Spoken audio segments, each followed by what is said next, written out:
ओम शांति। सभी भाई बहनों को नमस्ते। बहुत खुशी की बात है कि आप सब ने भी भट्टी प्रारंभ की है। अनेक बहनों ने 21-21 दिन की योग भट्टी चालू की हुई है। ये बहुत ही सुंदर बात है, क्योंकि बाबा की भी ये इच्छा है और हमारी भी ये इच्छा है कि ये शिव बाबा के द्वारा स्थापित किया हुआ महान यज्ञ तपस्या कुंड बन जाए, ताकि इसमें इस संसार के सभी मनुष्यों के विकारों की आहुति पड़ जाए, सबके विकार जलकर नष्ट हो जाएं। तो आप सभी बहुत पावरफुल योग अभ्यास करेंगे। योग के भिन्न भिन्न तरीकों से स्वयं को पावरफुल बनाएंगे, योग को मनोरंजक बनाएंगे, ताकि योग करने को मन करे। और सबसे अच्छी बात मैं कहूँगा कि सभी को ये सीखना है कि हम कर्म योगी कैसे बने। 1 मिनट में कहूँ तो जितने तरह के कर्म आप करते हैं उसकी एक लिस्ट बना लें। पानी पीना, चाय पीना, भोजन खाना, नहाना धोना और जो शारीरिक कर्म होते हैं, और आपका ऑफिस है, आपका बिजनेस है, आप घर में हैं, जिस तरह के काम आप सारा दिन करते हैं उनकी एक लिस्ट बनाएं, कम से कम 16। और अलग अलग कर्म में अलग अलग अभ्यास को जोड़ दें। भाई भोजन बनाएंगे ये अभ्यास करेंगे, पानी पिएंगे ये अभ्यास करेंगे। मैंने बहुत सारी क्लासेज में ये सब बातें दी हैं, योग के भिन्न भिन्न प्रयोग। नहीं तो YouTube पर भी गहरी बातें इस टॉपिक को क्लिक करके आप जान सकते हैं। योग अभ्यास बढ़ाते बढ़ाते और ज्ञान का चिंतन करते करते हमारी स्थिति अचल अडोल होती जाती है, और यही हमारी तैयारी होगी अंतिम समय की। अंतिम समय कोई अंतिम डेट नहीं होगी, लेकिन ये अब से ही अंतिम समय प्रारंभ हो गया है। हम सभी को कुछ चीज़ों को अपना लक्ष्य बना लेना चाहिए, जैसे स्वयं को बहुत निर्भय बनाना, फियरलेस बनाना, क्योंकि इस परिवर्तन के काल में इस सारी धरा पर भय बहुत फैलेगा। हर व्यक्ति भयभीत होगा, जीव जंतु भयभीत होंगे, पशु पक्षी भयभीत होंगे। हमें भयभीत नहीं होना है, निर्भय हम होंगे। निर्भय तो ये सब निर्भय हो जाएंगे। एक लक्ष्य। दूसरा लक्ष्य बनाना है कि जो कुछ होगा उसे स्वीकार कर लें, एक्सेप्टेंस। कामनाएं नहीं, एक्सपेक्टेशंस नहीं, ऐसा ना हो ऐसा हो, ये नहीं। जो होना है वही होगा, जो ड्रामानुसार विधान है वही होगा। युग बदलना है, देखते देखते ये सब कुछ नहीं रहेगा जो इन आँखों से दिखता है। तो एक्सेप्टेंस एंड नो एक्सपेक्टेशन। तीसरी चीज, स्थिति को बहुत अचल अडोल बनाना है कि जो कुछ होगा उसमें हम हिल न जाएं, परेशान न हो जाएं, चिंतित न हो जाएं, दुखी न हो जाएं, बाबा में संशय न आ जाए। ये बहुत चल रहा आजकल, बाबा में संशय होता है, बाबा थोड़ा ये सब कुछ करेगा, ये तो ऑटोमेटिक होना है। चौथी चीज, अपनी प्योरिटी को बहुत बढ़ाएंगे, क्योंकि जैसे जैसे समय आगे बढ़ेगा संसार में इम्प्योर वाइब्रेशंस पावरफुल होते जाएंगे। लेकिन जो प्योर पवित्र पावरफुल योगी होंगे उनके प्योर वाइब्रेशंस इन इम्प्योर वाइब्रेशंस को नष्ट करेंगे। जैसे अभी अभी वरदान में अव्यक्त मुरली चली, आप सभी ने सुना अव्यक्त मुरली में कि जैसे युद्ध में प्लेन से प्लेन को गिरा देते हैं, शस्त्रों से शस्त्रों को गिरा देते हैं, ऐसे ही तुम्हारे पावरफुल और प्योर वाइब्रेशंस, तुम्हारे शुभ भावनाओं से भरे हुए वाइब्रेशंस दूसरों के संकल्पों को, उनके वाइब्रेशंस को चेंज करेंगे। तो हमें अपनी प्योरिटी को बहुत ही स्ट्रॉन्ग बनाना है, प्योरिटी में ढीले नहीं होना है। पांचों विकार और भी जो छोटे छोटे विकार हैं, क्योंकि जो विकार जिसके पास रह जाएगा वाइब्रेशन से उसी विकारों की तरंगों को वो अट्रैक्ट करेंगे और वो विकार उनका बढ़ जाएगा। कोरोना काल में भी ये हो चुका है, बहुत लोग फेल हुए। हमें फेल नहीं होना, फुल पास होना है। पांचवी बात, साक्षी भाव। इसका विस्तार आप कर लेना, आप जानते हैं इस बात को। और नेक्स्ट बात कि बाबा के साथ का, उसके आह्वान का स्पष्ट अनुभव हो जाए। बाबा को बुलाया और आ गए, और जब उनकी उपस्थिति हो जाएगी तो सब खेल अच्छा हो जाएगा, सब कुछ बदल जाएगा। याद रखेंगे, जैसी हमारी स्थिति होगी वैसी ही परिस्थितियां हो जाएंगी। हमारी स्थिति श्रेष्ठ, परिस्थितियां खत्म।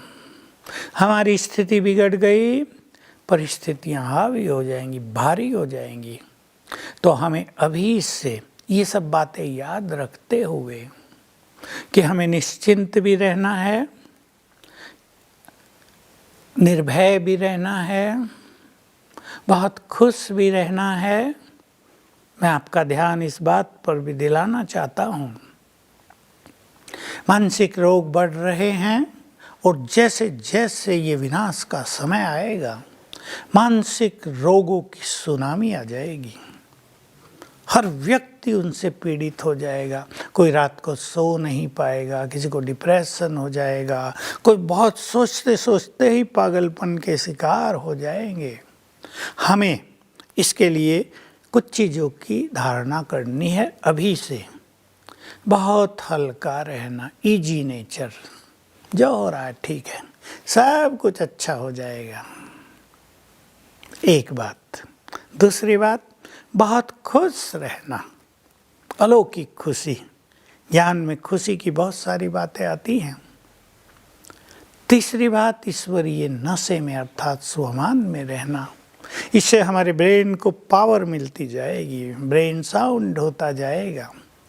हम सेंसिटिव नहीं बन पाएंगे, जो बाहर हमारे सब कुछ होगा उसका इफेक्ट हम पर नहीं होगा। तो इन बातों की धारणा हम सबको बहुत अच्छी तरह करनी ही है। अभी से हम तैयारी करें, थोड़ा सा अपने को दुनियावी बंधनों से मुक्त करते चलें, मोह ममता को थोड़ा ढीला करें। अब हर व्यक्ति कहीं ना कहीं फंस गया है, उसकी बुद्धि वहाँ जा रही है, उसके वाइब्रेशंस निगेटिव हो रहे हैं। हम थोड़ा सा बचेंगे इन चीज़ों से, थोड़ा अपने को डिटैच करें, शुरू करेंगे। हम जानते हैं मोह ममता एक दिन में छोड़ी नहीं जा सकती, एक लंबी यात्रा तय करनी पड़ती है अपने को हर चीज़ से डिटैच करने की। जैसे बाबा एक उदाहरण देते हैं, हलवा जब पूर्ण हो जाता है तो किनारे छोड़ देता है। हम भी जब पूर्ण होंगे, परफेक्ट होंगे, तो जो सब बंधन बंधे हुए हैं वो छूट जाएंगे, तभी हम परफेक्ट होंगे। तो हमें बहुत अच्छी तरह अभ्यास करना है, चाहे देहधारियों से मोह हो, चाहे वस्तुओं से हो, चाहे सेंटर्स से हो, चाहे अलौकिक परिवार से हो, वस्तुओं से हो। अपने को न्यारा और प्यारा करते चलें, ये हमारा मुख्य लक्ष्य होना चाहिए। अभी से अमृत वेले बहुत अच्छे अनुभव करें और मुरली का रस प्राप्त करें। इन दो चीज़ों से हमारी स्थिति सुंदर बनती जाएगी। हम जानते हैं ये दोनों चीज़ें हमारे जैसे प्राण हैं, इनमें ही हमें खुराक मिलती है, हमारे अंदर बल आता है, हम शक्तिशाली बनते हैं। अमृत वेला मिस होते ही मन उदास होता है, सबको कहीं ना कहीं अनुभव है। मुरली न सुनने से भी ढीलापन आता है। आजकल सबके फ़ोन पर आ जाती है, व्हाट्सएप पे आ जाती है मुरली, वो एक अलग चीज़ है। लेकिन क्लास में बैठ के मुरली सुनना, उस स्थिति में स्थित हो के मुरली सुनना, मुरली के हर महावाक्य को एंजॉय करना, उसका रस लेना, ये परम आवश्यक है। मुरली ऐसे ही पढ़ ली, सुन ली, कुछ भूला, कुछ याद किया, कहीं एकाग्रता हुई, कहीं नहीं हुई, इससे जीवन में सुख नहीं मिलता। इस समय हमें अपने अंदर अलौकिक शक्तियाँ भरनी हैं। मैं एक सीन की और याद दिला दूँ आपको, जिसके बारे में बहुतों को अभी तक अंदाजा नहीं है, विजन नहीं है। इस युग परिवर्तन के साथ जय जयकार भी होनी है। इस देव देवियाँ प्रख्यात होंगे। बाबा ने बता दिया था, जो सारे शास्त्र और पुराण लिखे गए हैं ना, भागवत लिखा गया है, वो सब वो अंत के सीन यहाँ प्रैक्टिकल में होंगे। भगवान के साथ वही खेल चलेगा। तो एक आध्यात्मिक क्रांति आ जाएगी संसार में। हम सब अपने को साक्षात्कार मूर्त भी बनाएं। बड़ी बात है। जो बनाएंगे उनके द्वारा महान सेवा होगी, वो अतीन्द्रिय सुखों में रहेंगे। इसलिए हम दोनों लक्ष्य साथ लेकर चलें। अपनी स्थिति को अचल अडोल भी बनाना है, निर्भय बनाना है, तो अपने को साक्षात्कार मूर्त भी बनाना है। मैं एक चीज़ जोड़ देना चाहता हूँ। बहुत पुरुषार्थी ऐसे हैं भाई बहनें जो अच्छा योग अभ्यास भी करते हैं, लेकिन अगर हम बाह्य मुक्ता में रहते होंगे, अगर हम व्यर्थ संकल्पों में रहते हैं, यदि हमसे छोटे मोटे विकर्म होते हैं, तो हमारी योग की शक्ति साथ साथ नष्ट हो जाती है। हम अपने को पावरफुल नहीं बना पाते।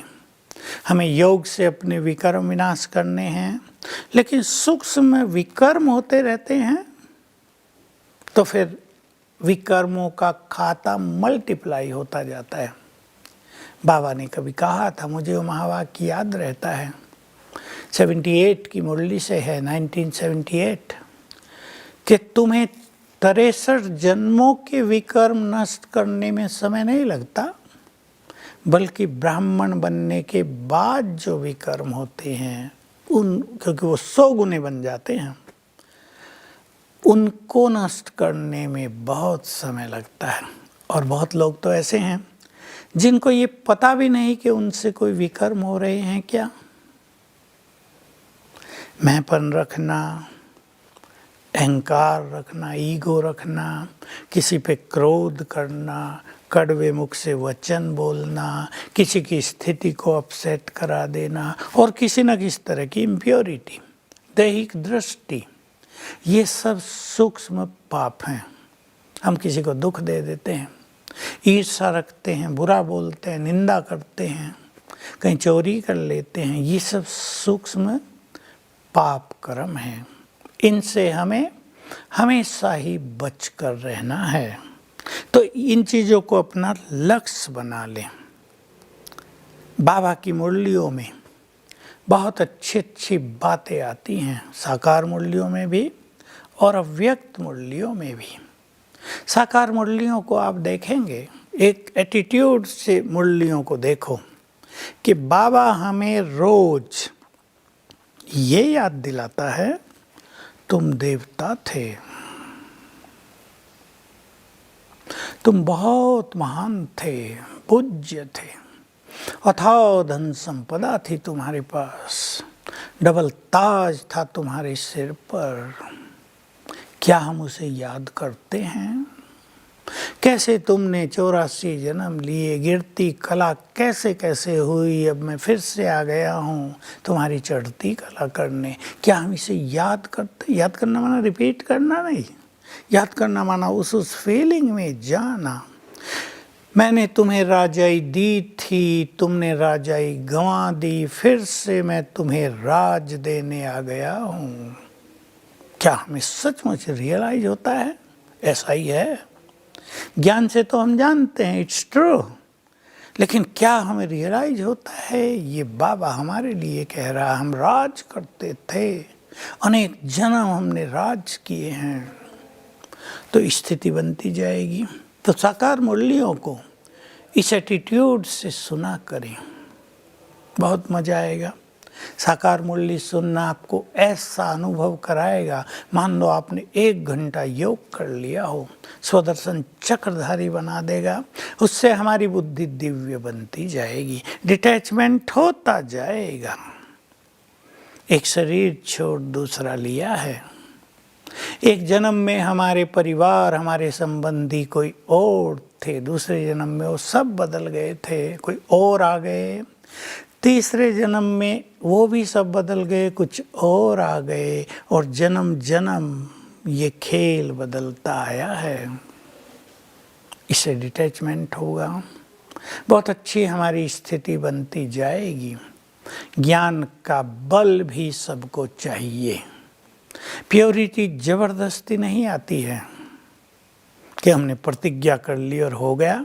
प्योरिटी को परफेक्ट करने के लिए हमारे अंदर ज्ञान का बल भी हो और योग की शक्ति भी हो। अगर हम सर्वशक्तिवान से शक्तियाँ नहीं लेते तो कर्मेंद्रियों को कंट्रोल करना कठिन काम होगा। प्योरिटी इम्प्योरिटी में बदलती रहेगी, सूक्ष्म मन इधर उधर भागता जाएगा, अट्रैक्शन होता जाएगा। इसलिए मुरलियों में रोज हम सुनते हैं, योग बल से ही आत्मा पावन बनती है। हमें संपूर्ण पावन बनना है। पवित्रता का भी बहुत बड़ा सुख है, ये हमें लेना है, तो हमें योग बल बढ़ाना ही है। पवित्र आत्मा को भय नहीं होता। पवित्र आत्मा बहुत महान होती है। पवित्र आत्माएं तो इस सृष्टि का श्रृंगार होती हैं।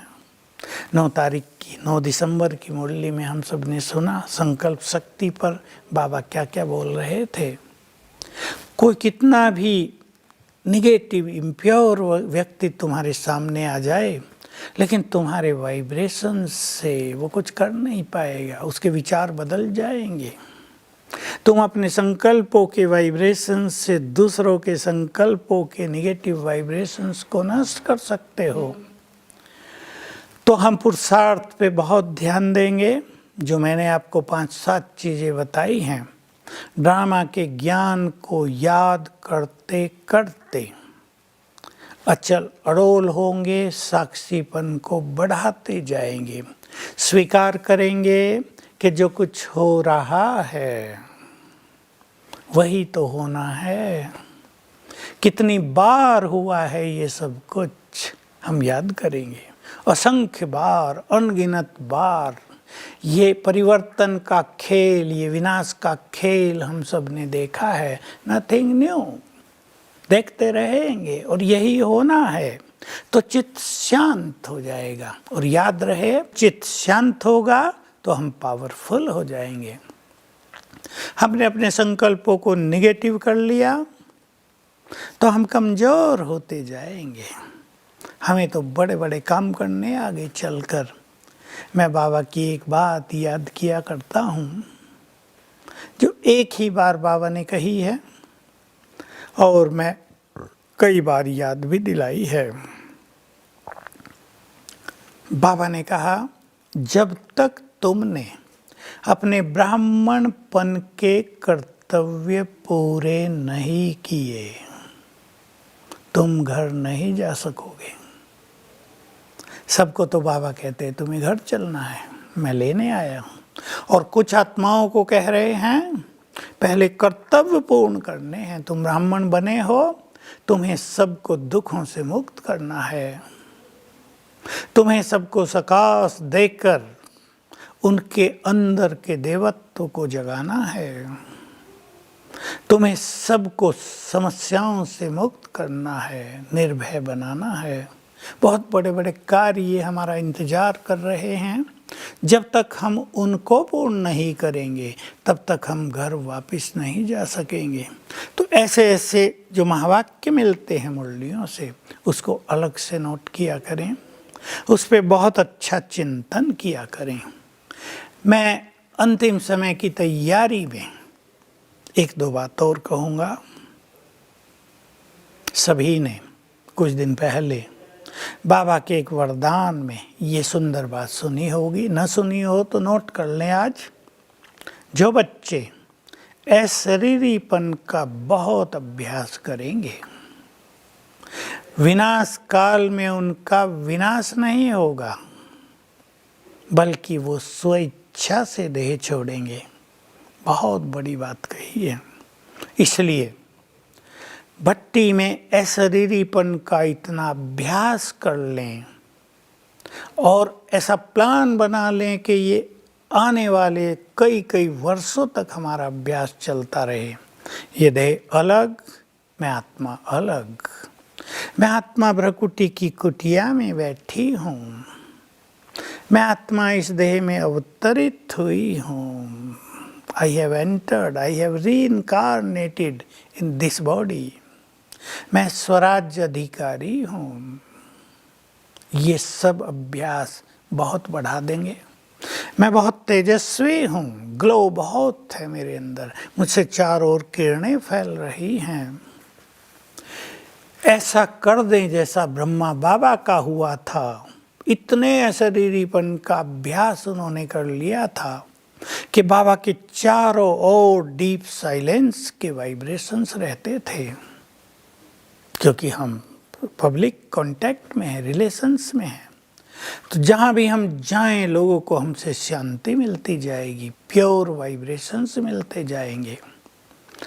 और एक बात जो सदा हम सुनते हैं मुरलियों में, आप उसे अच्छी तरह जानते हैं, अंत में एक की ही याद आए।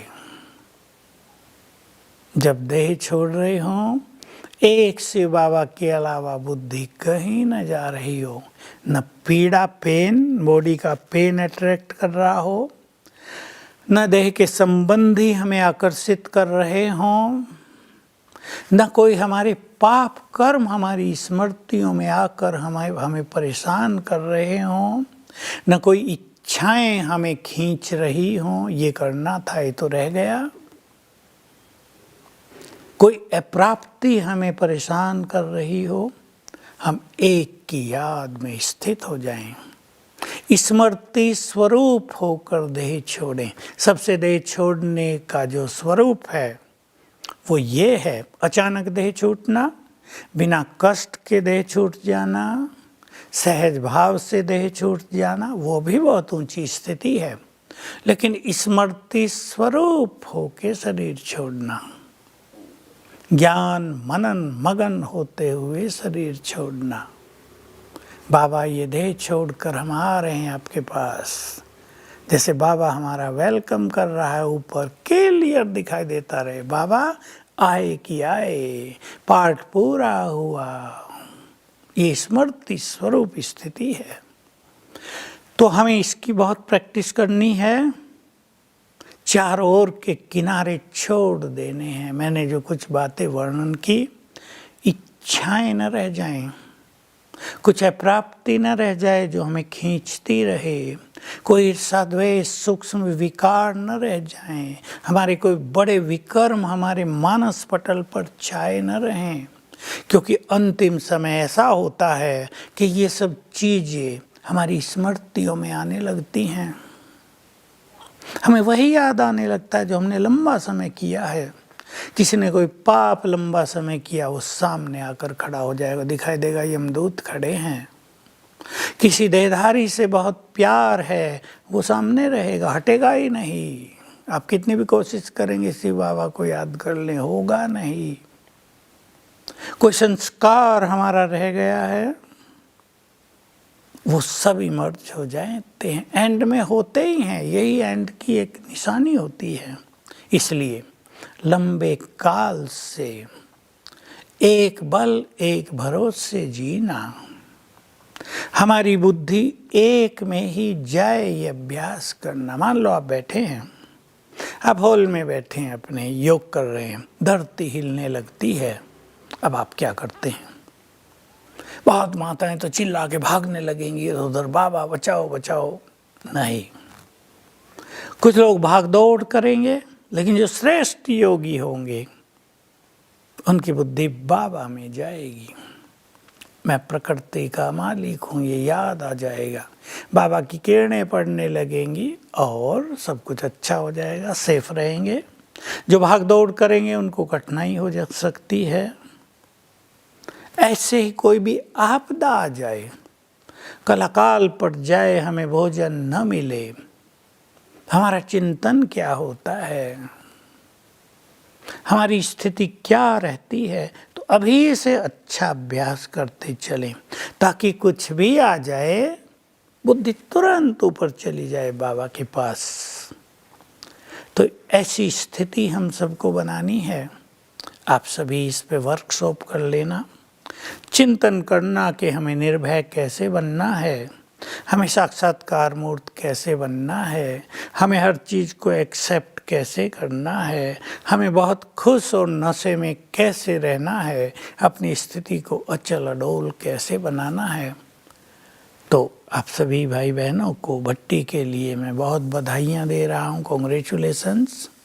बहनों को भी बहुत बहुत थैंक्स जिन्होंने ऐसा सुंदर प्रोग्राम ऑर्गेनाइज किया है।